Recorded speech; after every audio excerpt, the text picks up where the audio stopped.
on est positif, on a un état d'esprit très positif. Ce qui est sûr, on a l'état d'esprit de vainqueur. Donc on va affronter ce match avec l'état d'esprit serein, conquérant et vainqueur. On veut remporter la finale. Non, bien sûr qu'on est prêt, et on n'est pas prêt seulement aujourd'hui ou hier matin. On est prêt depuis bien longtemps sur les séances des tirs au but. Donc nous, on travaille d'une façon schématisée, où tout est noté sur des carnets. Donc ça fait depuis le début, depuis le premier match, la veille du premier match, 2 jours avant le premier match de ce tournoi de la Coupe du Congo, on a commencé à faire des séances de tirs au but.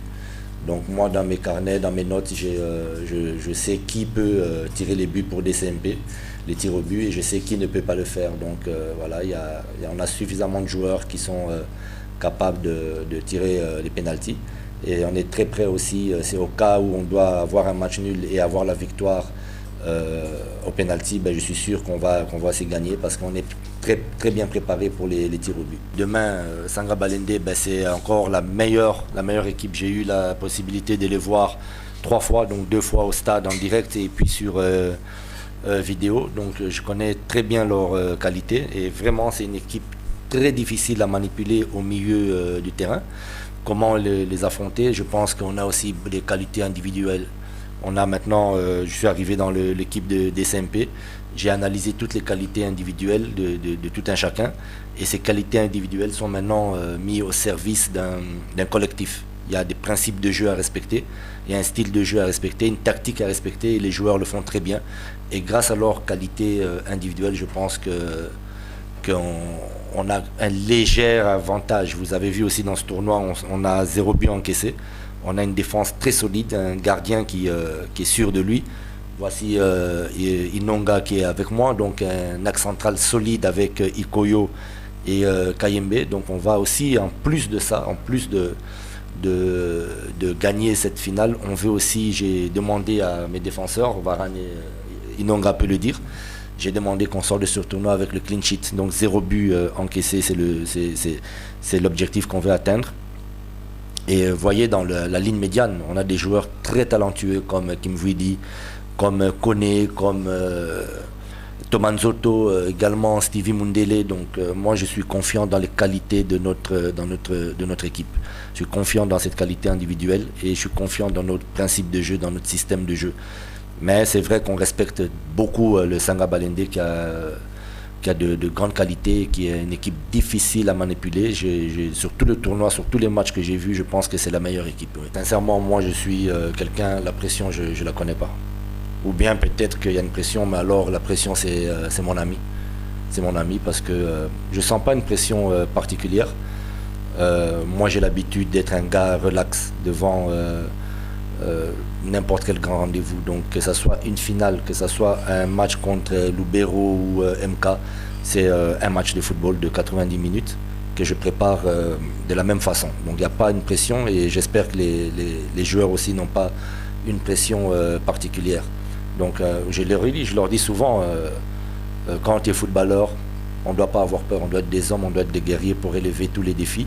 Et moi, je ne sens pas une pression. Peut-être que si y a une pression, ça me motive. Ça me motive, et je suis vraiment très motivé, et je pense que les joueurs sont très motivés aussi pour remettre les choses à leur place. Comme je l'ai souvent dit, un club comme DCMP doit toujours, chaque saison, avoir un titre majeur, et chaque saison participer à une campagne africaine. Après, bon, vous avez vu la deuxième question, les résultats. Ouais. Il y a des résultats qui sont trompeurs. Parce que dans cette coupe, il y a des équipes qui ont été, c'est vrai, très faibles.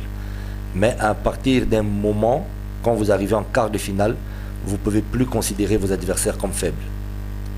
Là, même le match contre Lubero, moi j'ai beaucoup respecté cette équipe, parce que vous n'arrivez pas dans un carré d'as à 4 équipes si vous êtes faible.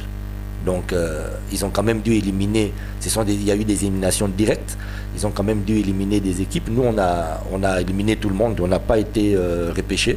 Il y en a d'autres qui ont perdu des matchs et qui ont été repêchés. Donc c'est surtout eux qui vont être dans une fausse humilité. Moi je connais les qualités de tout un chacun, de tous les adversaires, mais je connais aussi très bien, il faut d'abord bien connaître ses propres qualités avant de connaître les qualités de l'adversaire. Donc disons que c'est le premier match dans ce tournoi, dans cette Coupe nationale, c'est le premier match de valeur égale. Donc je pense qu'on va assister à une finale très sérieuse. Très sérieuse, mais je ne pense pas qu'il y a une fausse humilité là-dedans. On respecte beaucoup, beaucoup l'adversaire, surtout que compte tenu du championnat, ben, c'est eux qui ont l'avantage, donc à nous de montrer qu'on est encore meilleur. Celui qui sera le grand absent, c'est Peter Kolawole. Peter qui nous a remplacé d'abord notre premier blessé, notre attaquant de pointe Dark Kabangu, qui lui est blessé gravement. Vous avez vu cette agression contre justement Renaissance. Donc moi je comptais beaucoup sur Dark et dans ce tournoi on n'a pas pu compter sur lui. Et on a été surpris de voir le vieux Peter Kolawole nous rendre de fiers services parce qu'il a mis je crois 4 buts, voilà, 4 buts, donc on a été surpris. Et je pense qu'il peut remercier, il nous a beaucoup aidé et vous voyez que les 4 buts que Peter a mis, c'est un travail collectif. Il y a une tactique qui a été faite en fonction de l'attaquant de pointe, qui est Peter, en fonction de ses qualités. Et il doit être très fier de ses partenaires et nous sommes très fiers de lui. Et c'est dommage que pour demain, il s'est claqué contre le Lubero, il a un claquage. Donc pour demain, il pourra pas être là. Donc on manque Dark, on manque Peter Kolawole. Et puis je crois qu'il y a juste des petits bobos à l'infirmerie que tout footballeur peut avoir au quotidien. Donc à part Peter, tout le monde est là.